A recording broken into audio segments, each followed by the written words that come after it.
Hey guys, welcome back to my channel, and today I'd like to discuss something about catalysts, and mostly it's gonna be like a very fast guide on like what to buy and what not to buy for those of you who are new to Rift Battles because you've just reached level 20. I think that's level 20. But anyway, just a quick tip. I highly recommend if you're new to the game to quickly start Rift Battles as soon as possible. Not to win, although getting Rift coins and grinding them is pretty good, but to get that minimum 5 weekly or battles weekly and get the event rewards, which are really great. So if we see here the rewards, like even in the lowest tier, yeah, if you just play 5 battles, you will definitely automatically get bronze 4 at least, and that gives you guaranteed silver shards and gold shards, which will guarantee you silver or gold relics, and it's gonna like keep building up, right, as you play more. And this is a great chance to increase your roster without having to rely on like lucky pulls from premier relics, which honestly have a pretty bad rate. Like I opened 100 of them, I only got like 2 golds. Like it's that kind of rate. It's not great. So this gives you a guaranteed way to increase your roster with better fighters. That's basically it.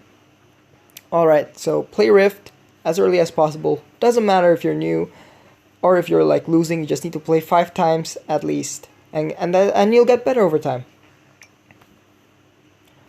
Alright, now I don't have all the catalysts, so I'm just gonna go straight to the wiki and basically tell you which ones are good.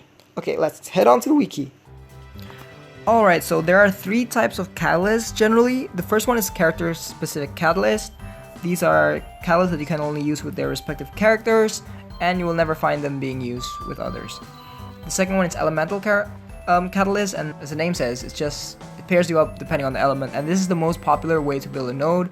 So you just build your node based on different fighters with the same element, and it's usually more powerful since it gives you different fighters to work with, different characters with different AIs, which of course have their own different strengths, and it's usually more popular. So we're just gonna go straight. Oh, I forgot. The third one are the unspecified catalysts, and these are catalysts that you can mix and match everywhere, and some of them are really good and makes it very annoying, makes nodes much more annoying, and I'll get to that later. While some are probably just fillers, they're not great. So first we're just gonna go quickly through the character specific catalyst, and I know everyone has a different collection, but there are some catalysts that are just outright bad, and there's a reason why you will never see these catalysts. So first up is Orbital Period with Annie. The thing with this one is that it's still quite new, so not a lot of people have Annie yet, much alone their catalysts, since it's quite random whether you can find it in the COC or not. So Orbital Period is still a mystery, but I don't think it's that great personally, although I could be wrong since this is still a mystery. Next is Do or Die. I've seen it being used a few times, but it's not hard to beat. I personally don't recommend it unless you want to make like a very specific Beowulf node.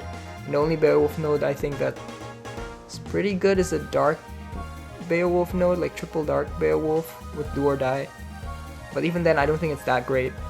So it's a no for me, but maybe as more Beowulf variants get released, which are pretty good in defense, maybe that may change. But for now, it's a no. So next one we have Futile Resistance, which I think is a pretty good one, especially for beginners. Like if you pull a Diamond Big Band like Heavy Metal or Dream Band with massive HP and you just, I don't know, take them to level 20 or something, and I think they'll already have like 10k HP, I may be wrong, I don't know. But against your other beginner players who may not have a Diamond Fighter, they're probably not going to be dealing more than 1% damage. So you can chip away their health really fast.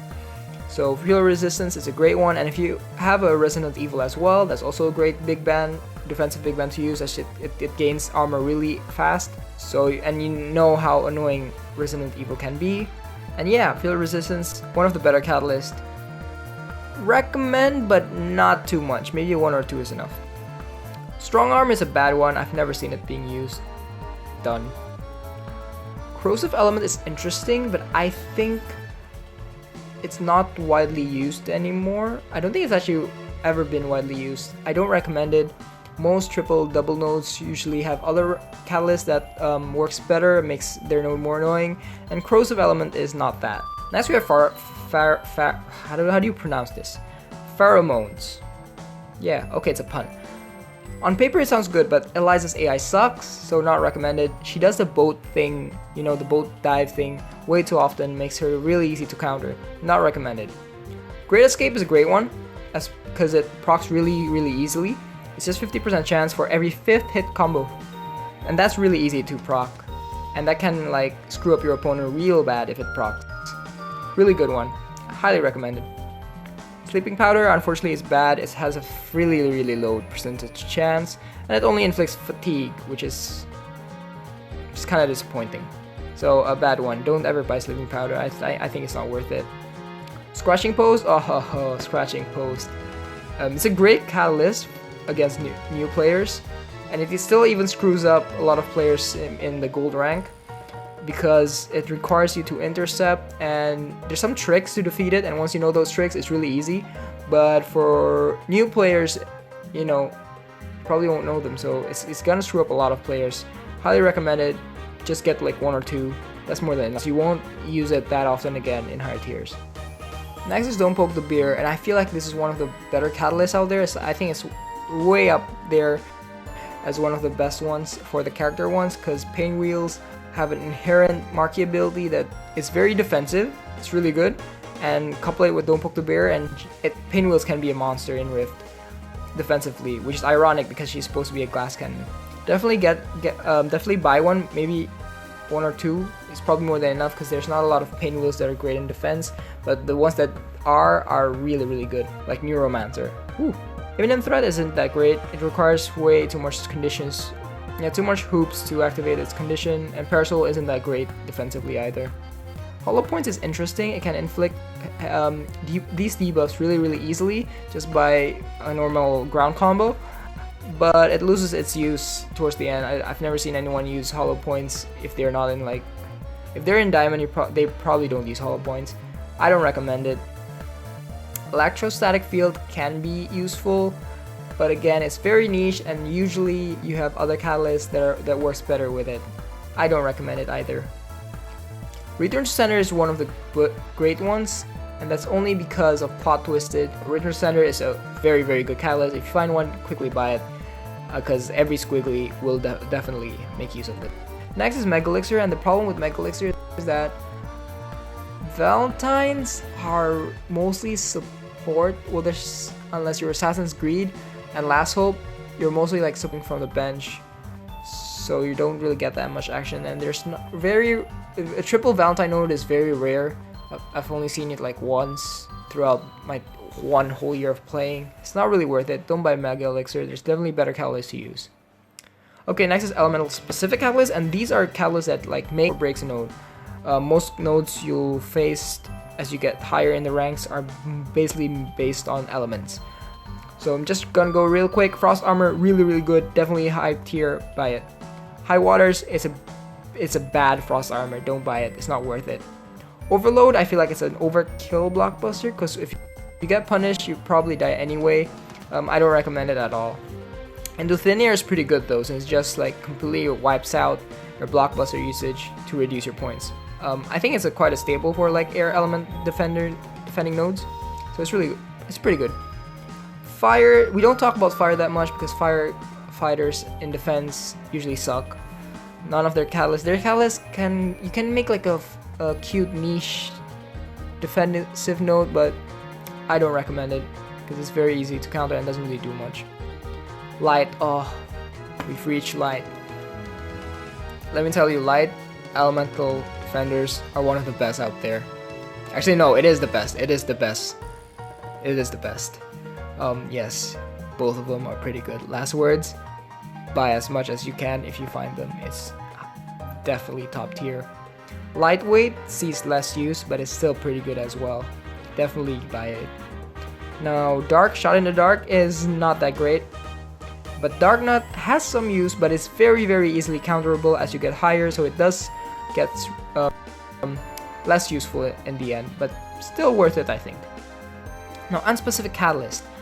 There's a lot of these, so I'm just gonna like pinpoint which ones are great instead of going through all of them. So Armor Rating is pretty good, Autoimmune is pretty good, Blockbusted is freaking annoying, so it is definitely good. Blockbusted. Final Fight is also really annoying. Hexy Time is pretty good. These are bad. Special Exception deserves a special mention, but that's only because I've died to it once. But it's probably not good. Super Slow-Mo is pretty good. It's pretty good actually. It's pretty good, especially if you combine it with Scratching Post. It's really good. To be precise, deserves a special mention because it has been used in one of the really good triple Robo Fortune nodes, but outside from that, it's rarely used, so don't buy it unless, yeah, don't buy it, it's not worth it, especially if you're new to the game. Weather Forecast does something similar to Super Slow Mode, although I prefer Super Slow Mo better than Weather Forecast. And the other catalysts that I didn't mention, they're just bad. I've never seen it being used. Invincible Armada, actually, I should mention this. It's actually pretty good, Invincible Armada. Not pretty good, it deserves a special mention because it has like one specific use with Triple Dead of Winter nodes, but aside from that, it's rarely used.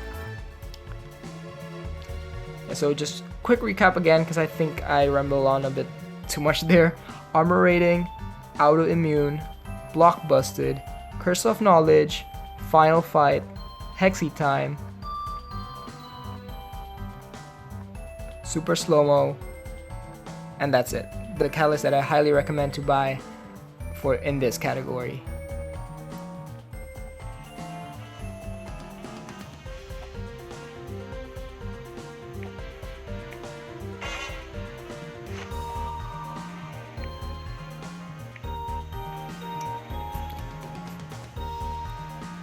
Okay guys, that's the end of the video. Thank you very much for watching. Honestly, I didn't expect it to be that long. I didn't really know that there's that much catalyst variety. Damn, that's a lot of filler. I hope they release new catalysts soon because it's getting kind of stale. Like all the catalysts we've seen are like the same old. I wish some catalyst gets buffed, like the fire ones for example. But I think that's a bit tricky because like, how do you make a defensive fire node? Aside from, while still keeping it on the offensive thematic of a firefighter, you know? I think that's a bit difficult. But anyway, that's not my job. Hope you find this useful. If you're new to the game, welcome. Play Rift. It's very useful. Gives you the rewards you need to increase your roster. And I hope this catalyst video can help you invest in the right catalyst for the future. Thank you, and see you next time.